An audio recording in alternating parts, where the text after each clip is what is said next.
This remarkable plant first entered my life in autumn 1996 when I was researching wetland ecosystems on Cape Cod, Massachusetts. Thick fog rolled in from the Atlantic while I was documenting bog chemistry. Within minutes, I was lost in dense wetland, water seeping into my boots with each step. An elderly Wampanoag man, Thomas Peters, found me after nearly 2 hours. He led me to a clearing where wild cranberry vines stretched across the bog like a red jeweled carpet. Late September, harvest time. He picked a handful of berries. "Sassamanash," he said, "what you call cranberry. My people have gathered these longer than anyone remembers." Intensely tart, almost shocking in sourness, but with complexity underneath, nothing like sweetened products. He showed me traditional hand harvesting, made tea from the leaves that helped the inflammation I'd developed from hours in cold, wet conditions. "This berry saved your ancestors when they arrived," he told me. "The pilgrims would have died that first winter without it. We showed them how to use it against the sickness. But after we saved them, they destroyed the bogs that gave us this medicine." He gestured across the landscape. Used to be natural bogs everywhere. Now, drained for houses or turned into factory farms. The berry that grows wild and free, they made it a prisoner. From that day, I began investigating what had happened to this native North American plant. I'm standing now in a wild cranberry bog in northern Massachusetts, one of the few remaining natural bogs. The cranberry plant, Vaccinium macrocarpon, isn't just a berry. It's a bog ecosystem architect. The vines creep along acidic peat bogs, sending roots into sphagnum moss. A single bog can be hundreds of years old, self-sustaining, requiring nothing except to be left undisturbed. The berries contain some of the highest antioxidant levels of any fruit. The unique compounds, proanthocyanidins or PACs, prevent certain bacteria from adhering to cells. Modern research confirms what indigenous peoples knew. Cranberry consumption prevents urinary tract infections by stopping E. coli bacteria from attaching to bladder walls. The PACs in cranberries are structurally different from those in other berries. High vitamin C content, crucial for preventing scurvy. Anti-inflammatory compounds. Cardiovascular benefits. But these benefits exist primarily in fresh, unsweetened cranberries.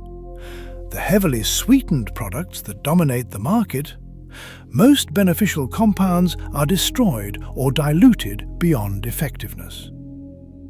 The natural cranberry is extraordinarily tart. This tartness is the signature of the compounds that make the berry medicinally valuable. I'm on Wampanoag traditional lands now, where families have harvested cranberries for countless generations. Archaeological evidence suggests indigenous peoples utilized cranberries for at least 12,000 years. The Wampanoag, Narragansett, Algonquin didn't cultivate cranberries. They managed the bogs through controlled burning and water management. Fresh berries provided crucial vitamin C during winter. Dried berries mixed with dried meat and fat created pemmican, high-calorie survival food lasting years. The juice served as red dye for clothing and ceremonial face painting. Poultices from crushed berries treated wounds. Tea from leaves addressed digestive and urinary problems. Then European colonists arrived. Autumn 1620, the Mayflower landed at Plymouth. Too late to plant crops. By spring 1621, half the colonists had died. Scurvy was a major killer. Vitamin C deficiency makes gums bleed, teeth fall out, wounds fail to heal. The Wampanoag showed dying colonists how to gather and prepare cranberries, providing enough vitamin C to halt the disease. Without this intervention, Plymouth colony would have failed. The first Thanksgiving in autumn 1621 almost certainly included cranberries. The bitter irony: the people who saved the colony would soon see their lands taken and the bogs that provided life-saving berries destroyed for colonial agriculture. I'm standing now on drained land that was once a thriving natural cranberry bog. Dry, converted to housing development. Not a cranberry vine in sight. Between 1850 and 1920, Massachusetts lost approximately 70% of its natural wetlands to drainage and development. The logic was familiar.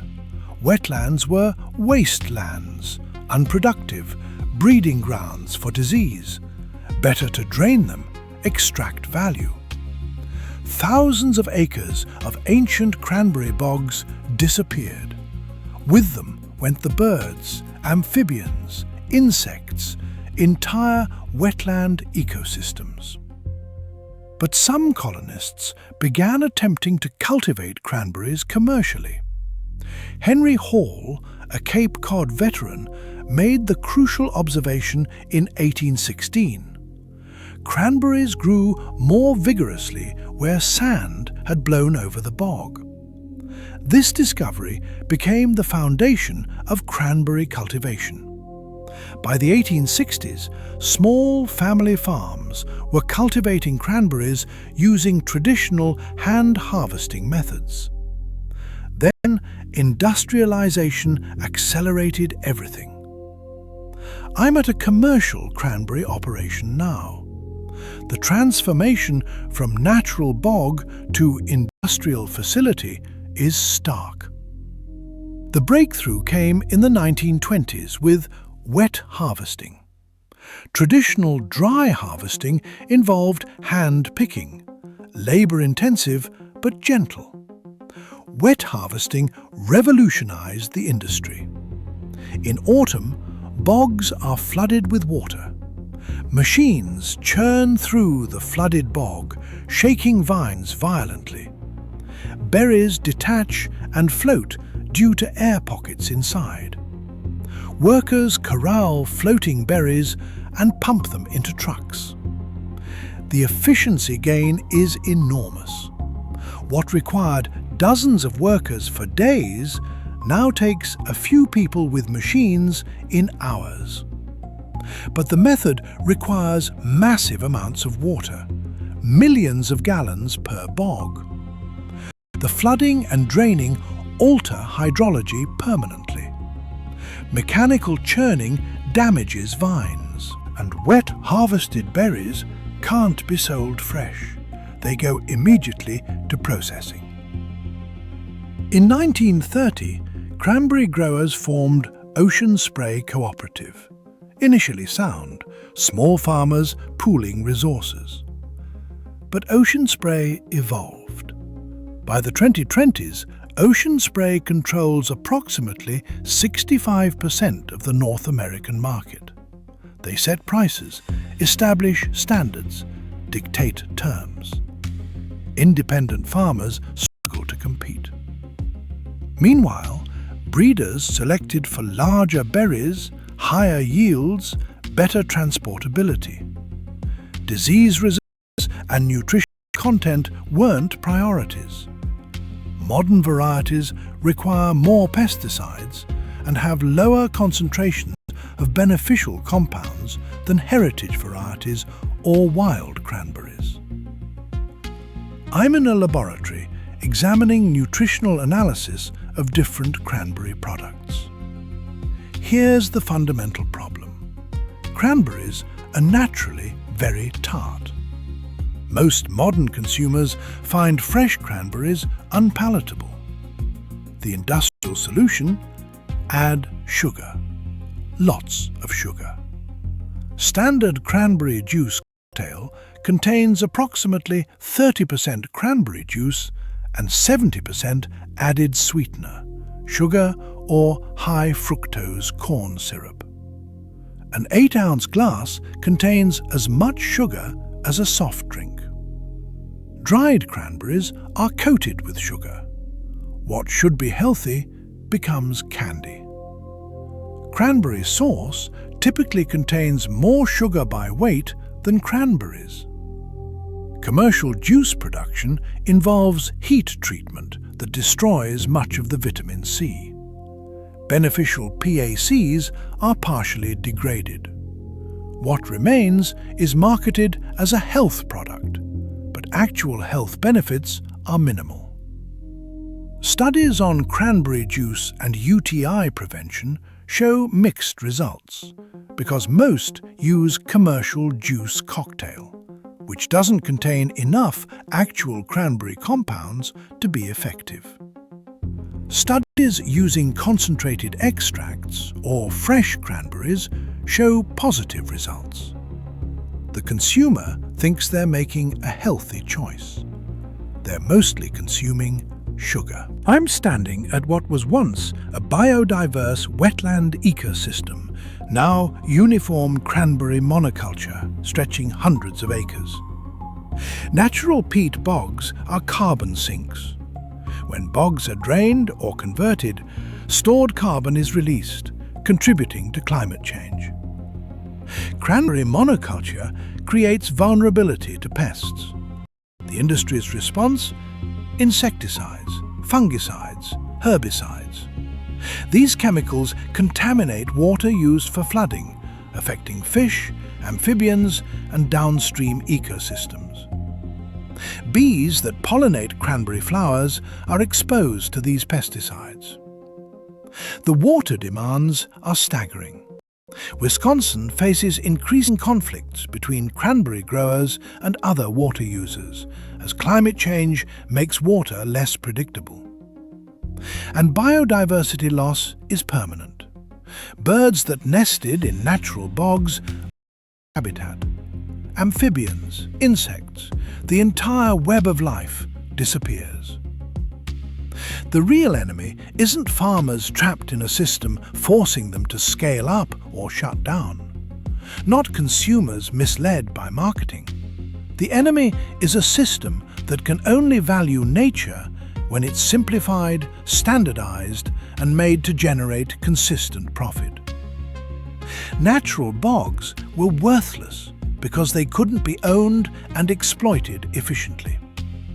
Wild cranberries were too tart for mass consumption. Seasonal, hand-harvested production was inefficient. We can't value what exists naturally and freely. We must first capture it, transform it, make it dependent on industrial inputs, then sell it back as an improvement. But the old ways survived. I'm back on Wampanoag lands, in a small natural bog maintained using traditional methods. Wild bogs still exist. Small, scattered, often on tribal lands or protected reserves. Still producing cranberries the way they have for thousands of years. I'm at a small organic farm now, where owners practice dry harvesting and refuse synthetic pesticides. They sell fresh berries at farmers' markets. The berries are smaller, yields lower, price higher. But the quality, nutritional, ecological, cultural, is incomparable. There's a growing movement of farmers returning to sustainable cranberry cultivation. Not industrial monoculture, but cranberries as part of wetland ecosystems. Wetland restoration projects across New England and the Midwest are bringing back natural bogs.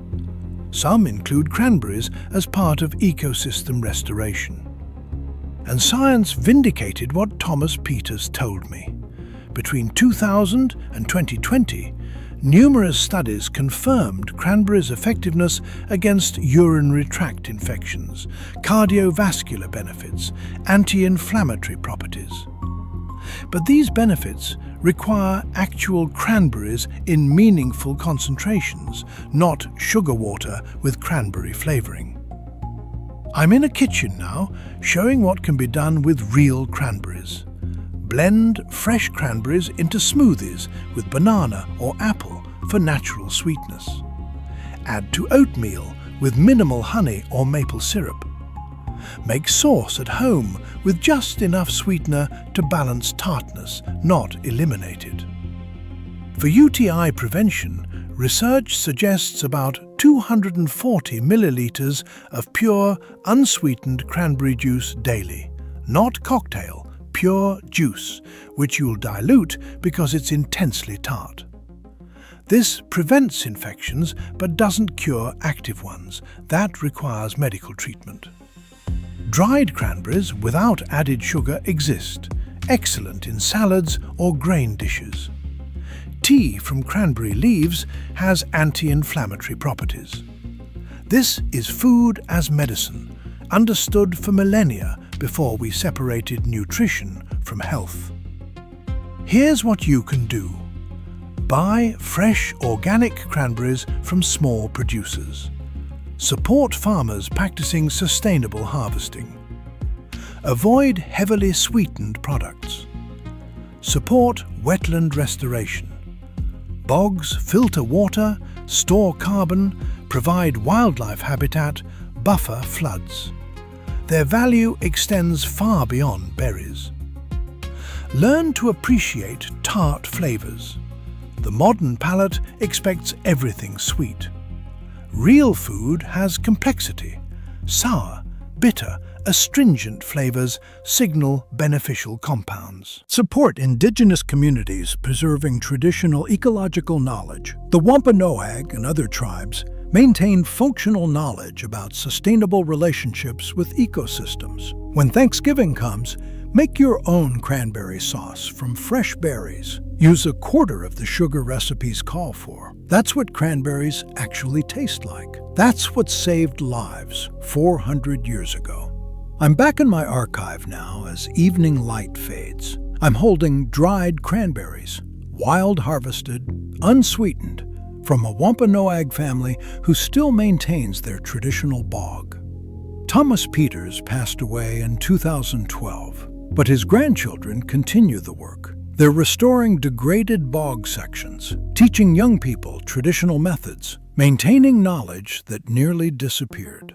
The cranberry survived everything we did to it. It survived draining of bogs. It survived industrial agriculture. It survived being transformed into a sugar delivery system. It survives in wild bogs, in careful cultivation by people who understand that efficiency isn't the only value, in knowledge carried by communities who never forgot. The question isn't whether cranberries can survive. They already proved they can. The question is whether we can remember what they actually are. Not a commodity, not a sweetened product, but a gift from wetland ecosystems that asks only to be understood and respected.